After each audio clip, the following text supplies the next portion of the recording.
Olá pessoal, tudo bom com vocês? Eu sou o professor Renilson e nesse módulo, a gente vai dar continuidade aos nossos exercícios. Eu trouxe aqui um exercício muito interessante, que inclusive eu já mencionei para vocês em sala de aula, que é sobre um algoritmo de ordenação de um vetor. Nesse caso, a gente recebe um vetor muito simples, e realiza uma ordenação nele. É o famoso algoritmo Bubble Sort. E aí a gente vai ver, novamente como é que funciona esse algoritmo e fazer o código dele. Ele basicamente vai ter um vetor que o usuário vai informar, aliás, o programador informa, nesse nosso código. Nesse caso, eu informei isso aqui, ó, tá? Esses valores aqui, 0, 9, 4, 1 e 8. O objetivo desse algoritmo é transformar esse vetor em um vetor ordenado. Então ele vai ter que fazer isso aqui em ordem crescente. Ele vai ter que colocar 0, 1, aí vem o 4, certo? O 8 e por último o 9. Pronto, isso aqui é um vetor ordenado. Percebe que ele está em ordem crescente. Tá ok? Então é exatamente isso aqui que esse algoritmo faz. Toda essa belezinha aqui, ó, tudo isso aqui é o que esse algoritmo faz aí nesse loop. Beleza? Então ele realiza aqui, ó, dois for, beleza? Duas estruturas de repetição e aí executa mais aqui uma estrutura de condição, Então agora a gente já consegue, perceber algumas estruturas no nosso código. Então aqui tu tem estrutura de condição e aqui estrutura de repetição. Belezinha? Então vamos ver o que está acontecendo aqui nesse código.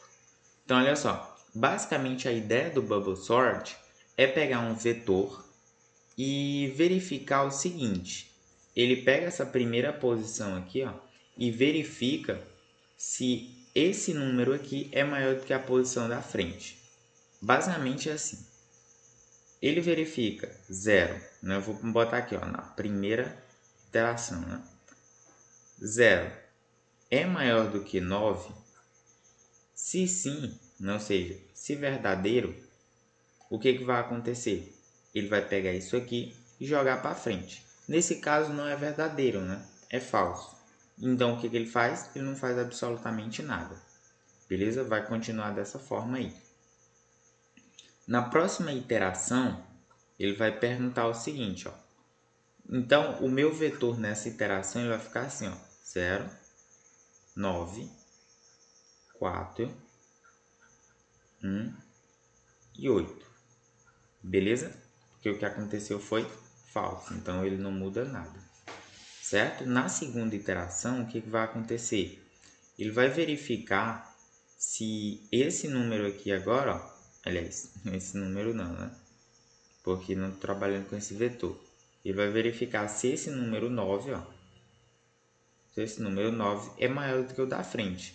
Nesse caso, 9 é maior do que 4? Sim, É uma verdade. Então, o que vai acontecer? Ele vai trocar de posição. Então, nesse caso, deu verdade. O que vai acontecer com o meu vetor? Aqui vai continuar o 0. Ele vai trocar de posição do 4 para o 9. Então, aqui vai ficar o 4 e aqui vai ficar o 9. Aqui o 1 e aqui o 8. Belezinha? Na próxima iteração, novamente, o que ele vai fazer? Ó? Eu não estava na posição 2, então ele vai para a posição 3. Beleza? E aí ele vai verificar o seguinte. Ele vai verificar se esse 9 é maior do que o 1. É maior do que o 1? Sim. Isso vai dar uma verdade. O que vai acontecer?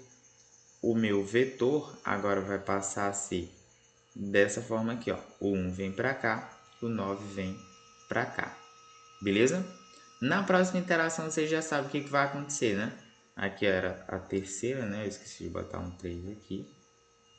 Vou colocar ele aqui em cima. Na próxima iteração você já sabe o que vai acontecer. Ele vai verificar se o 9 é maior do que o 8. Isso vai dar uma verdade, certo? Isso vai dar uma verdade. E aí eu vou tornar aqui como 0, 4, 1, 8, e 9. Percebe agora que o 9 já está na última posição e esse vetor já está quase ordenado. Tu tem o 0 aqui, o 4, 1, 8, 9. Né? Ou seja, agora eu só preciso trocar esses aqui de posição, né? Claro que eu não vou trocar na mão. O que vai acontecer? Ele vai verificar nas próximas iterações o que? Vai verificar que eu vou botar aqui, ó, quinta iteração. Ele vai verificar se o... Como ele já chegou aqui no final, não tem como ele verificar quem está aqui, né? Porque não tem mais nenhuma outra opção. Então não precisa ele colocar o da frente. Ele vai ter que voltar para o início. E ele vai verificar se o 0 é maior do que 4. 0 é maior do que 4? Não. Então continua dessa forma. Entendeu? Então ele vai verificar isso aqui, ó. 0 é maior do que 4? Não, não é. Então isso aqui vai dar o quê? Uma falsidade, né?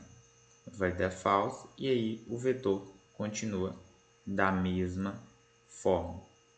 Beleza? Na próxima iteração, o que vai acontecer? Que a sexta iteração, ele vai testar o seguinte, olha, 4 é maior do que 1? Nesse caso, sim, né? 4 é maior do que 1, então vai dar uma verdade. Quando der uma verdade, ele vai modificar o vetor assim, ó, 0, 1, 4, 8, 9. Então percebe que esse algoritmo ele é eficiente justamente porque ele consegue ordenar o vetor. Olha só, ele pegou o 4 e jogou para frente. De fato, isso é uma verdade. Nas próximas iterações vai dar sempre falso. Por quê? Porque o número que eu estou trabalhando nunca vai ser maior do que o da frente. Belezinha? E aí ele vai conseguir sair desse looping sem mexer mais nada no vetor. E aí o último vetor que vai ser printado aqui, ó, print vetor ordenado, vai ser esse aqui, que é justamente o objetivo onde a gente quer chegar. Beleza? Então vamos ver novamente como é que funciona isso aqui na prática. Então olha só, tem o for. Percebe que nessa linha de código aqui, ó, tem uma coisa que a gente não viu. A gente tem a variável e não tem o range. Nesse caso aqui eu utilizei um vetor. E o for ele também recebe um vetor às vezes. Beleza? Essa estrutura aqui a gente chama de for each. Tem várias outras linguagens de programação. Em C, em Java. Beleza? E como é que ele funciona? O for each nada mais é, each significa cada. Então o que acontece? Ele vai receber cada posição desse vetor. Então na primeira iteração ele recebe 0, na próxima 9, na próxima 4, na próxima 1 e na próxima 8, até acabar todas as posições. Eu simplesmente utilizei o for each justamente para ele poder varrer todo o meu vetor. Ah, mas eu não vou fazer nada com esses valores aqui dentro. Não vou fazer nada, mas eu utilizei o for each justamente para ele percorrer toda a posição desse vetor e eu não precisar pegar a quantidade de posições que esse vetor tem. Belezinha? Então foi justamente por isso que eu utilizei o for each. Belezinha? Aí depois ele vem para um outro for. Por quê? Porque ele precisa... Vocês viram que ele varreu isso aqui uma vez, certo? E depois ele vai varrer novamente, certo? E percebe que ele varreu esse vetor quantas vezes? Ora, ele varreu esse vetor 4 vezes, né? Então significa o seguinte, ele teve que varrer isso aqui, ó, 1, 2, 3, 4. Ele teve que varrer isso aqui em todas as posições, exceto a última, certo? Ou seja, ele não pôde varrer isso aqui para outra, porque senão ia dar uma posição que não existe no vetor. E é justamente por isso que eu utilizei o tamanho do vetor menos 1. Belezinha? Então ele vai ter que executar isso aqui de 0, que é a posição inicial aqui, até uma posição menos 1. Entendeu? Então, ó, tem 1, 2, 3, 4, 5. Esse len aqui vai dar quanto? 5. Entendeu? Por quê? Porque são 5 posições. Mas eu não posso usar o 5 porque ele vai consultar aqui, ó, um VEC em que posição? Na posição 5, que é justamente a última posição que o vetor vem aqui no range. Quando chegar no 5, essa posição não existe. Por quê? Porque só tem 0, 1, 2, 3 e 4. Por isso que eu só venho até 5 menos 1. Pegou a ideia? Então, para não dar erro, não dar esse erro que a gente não quer, a gente vai ter que pegar a posição que é o tamanho do vetor, né? Menos 1. Beleza? Aí sim, essa posição aqui sempre vai existir e aí não vai dar erro. Certo? Ah, belezinha. Agora sim, agora tá fazendo sentido. Justamente por isso que eu tenho que colocar nessa forma. Belezinha? Aí eu venho com a minha condição, ó. Se o VEC na posição que eu estou trabalhando for maior do que o VEC na posição seguinte, que é justamente o que a gente estava treinando aqui, né? Testando aqui. Aí eu vou realizar o quê? Vou realizar a minha troca, né? De posições. E eu vou precisar de uma variável auxiliar, porque senão a minha variável aqui da frente vai ser perdida, né? Então eu vou pegar a minha variável auxiliar para receber a posição da frente, o valor da frente, beleza? Vou substituir a posição da frente pelo valor anterior, justamente aqui, ó, posição da frente recebe a posição anterior. E a posição anterior recebe quem está lá no auxiliar, belezinha? Que é quem estava aqui na frente. Ou seja, eles simplesmente trocaram de posições. E aí o meu vetor vai fazendo isso várias e várias vezes até ordenar todo o meu vetor. Vamos ver como é que isso está funcionando na prática? Então, ó, novamente, eu não vou abrir o meu OBS Studio. Aliás, eu não vou abrir o meu PyCharm, justamente porque esse aqui é um vetor muito simples, beleza? Eu vou justamente abrir as IDEs que eu havia aberto, né, na aula passada, belezinha? Então olha só que maravilha.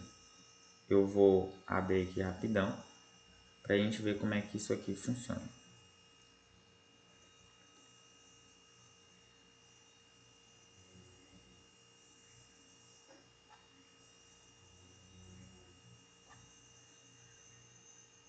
Olha só, já está aparecendo aí para vocês, né?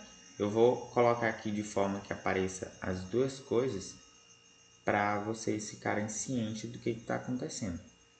Beleza? Olha só que maravilha. Então, nesse caso, eu vou começar a digitar as minhas linhas de código. Belezinha? As minhas linhas de código é bem simples. Eu basicamente vou vir com a minha variável inicial, né, a variável de iteração, que é a variável i, que inclusive já está aqui já, ó. Eu vou colocar o i. Vou vir com o meu vetor, então eu defino esse vetor aqui da forma como eu quiser. Vou definir da mesma forma que eu defini ali, ó, 9, 0, 4, né, 1 e 8, para que ele possa ordenar. E aí eu venho com o meu for. Crio uma variável aleatória aqui, vou chamar de it in vec, justamente para ele percorrer todas as posições do meu vetor. Vou usar novamente o for para ele poder fazer aquela comparação, né, para todas as posições do meu vetor. Então ele vai fazer para a primeira posição e vai fazer para a segunda, para a terceira, para a quarta, para a quinta. Entendeu? Sempre vai ser dessa forma. Então for i in range, certo? Vai começar de 0 até lendo do meu vec, né? Ou seja, o número de posições do meu vetor menos 1. Belezinha? E aí, ó, percebe que quando o vetor for igual a 4, ele já não entra mais dentro desse loop, certo? Então, lenha 5, 5 menos 1, 4. Então, vai de 0 até 4. Quando ele for igual a 4, ele não recebe, né? Ele não entra mais nesse loop. E aí a posição 4 mais 1, que seria a posição 5, também não será executada. Belezinha? Então, olha só. A gente já conseguiu aí definir os erros, né? Conseguiu burlar os erros para que não aconteça. Agora, dentro aqui desse loop, o que ele tem que fazer? Ele tem que verificar se a posição do vetor, né, é maior do que a posição seguinte. Se for maior do que a posição seguinte, aí ele executa aquele algoritmozinho lá que a gente viu, certo? Ou seja, vou definir uma variável auxiliar que que vai receber a posição da frente, ou seja, a posição I mais 1, certo? Depois eu vou conseguir trocar a posição I mais 1, que é a posição da frente, pela posição anterior. Então, o VEC na posição I. Show? Depois eu venho o VEC, recebe na posição I quem? Justamente a variável auxiliar. Percebe que eu precisei da auxiliar justamente por quê? Porque quando eu atribuir a posição da frente à minha posição anterior, eu perco esse valor. Entendeu? E aí, se eu não tivesse a minha variável auxiliar para salvar esse valor, eu perderia ele e eu não conseguiria trocar lá na frente. Seria eu fazer isso aqui. Belezinha? Então, a nossa lógica de programação está funcionando beleza. Pronto. Utilizei esse algoritmo, eu simplesmente vou dar um print e dizer o seguinte, olha só. Vetor ordenado. E aí está aqui o meu vetor ordenado, eu vou fazer simplesmente uma concatenação desse meu VEC. Belezinha? Agora sim, se eu vir em Run e dar um Run Model, para que ele possa executar isso aqui, olha que maravilha. Ele já deu uma sintaxe inválida, que é justamente aqui, ó, aqui dentro desse meu VEC, né? Eu não utilizei o 1, né, aqui na frente. Precisaria utilizar o 1, então foi. E aí esse mais ficou somando o quê? Ficou somando nada, né? E aí por isso que ele deu um erro. Vou novamente executar isso aqui. Se eu der um OK, ele vai executar para mim. Olha só que maravilha, né? Tá aparecendo aí lá no finalzinho, né? Esses são os nossos exercícios que a gente fez anteriormente. E olha só que massa. O nosso vetor ordenado já está aqui, ó. 0, 1, 4, 8, 9. Ah, mas não estou satisfeito. Beleza. Vamos colocar aqui o 1, o 0, o 10, aqui o 5 e aqui o 3. Pronto. Vou dar um run novamente, dar um run model. É para ele ordenar, né? Então, olha só que maravilha. Tá aí o nosso vetor ordenado, ó. 0, 1, 3, 5 e 10. Então, pessoal, o nosso programinha está funcionando beleza. Nosso algoritmo está funcionando beleza. Eu preciso que vocês olhem novamente esse algoritmo, percebam, entendam o que está acontecendo nele e encaixem, né? Tentem encaixar na cabeça de vocês a lógica que está acontecendo, porque é uma lógica muito linda, muito, cara, você olha para isso aqui, é magnífico, é lindo demais. Se vocês colocarem aqui, ó, tiverem a curiosidade de colocarem strings, vou colocar aqui um J, vou colocar aqui o C e aqui o K, né? E aqui mais uma, né? Posso colocar aqui, sei lá, o I, né? O I. Se eu der um run e executar essa belezinha aqui, olha só que massa que vai acontecer. Ele simplesmente vai ordenar para mim A, B, C, D, F, G, H, I, J, K. Olha que maravilha. Então eu também consigo colocar, né, coisas em ordem alfabética. Belezinha? Então, fiquem aí com a lógica de programação do Bubble Sort e a gente vem com os nossos próximos módulos. Até mais, pessoal!